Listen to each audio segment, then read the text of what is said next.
Elə deyin ki. Topik, heç olub ki evdə səs-küy oyanmısan?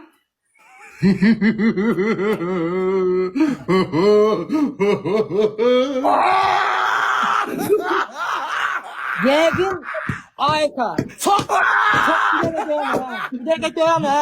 Səbət götündən gilas sökülmür dayan. Bu lan. Özünüz Sualı verirəm, hazır ol. Heç olub ki, məhəllədə gəzəndə tanımadığın bir adam səndən sizin evin yerini soruşsun. kəsin gəlmir. Deyirəm ki, qaqa, heç olub ki, məhəllədə zatda söz-söhbətin düşsün. Məhəllədə söz-söhbətim düşüvə. Ha, püsü. Bu adam çox olsun. TikTok'tan gelenlere Mən o indirim adama görə var. yox.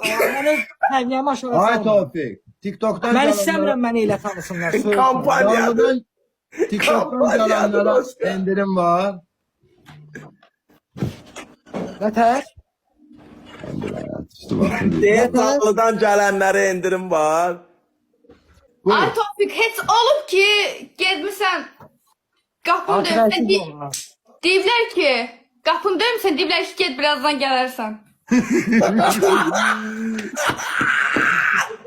Başa düşmədim. Bir də verin sualı.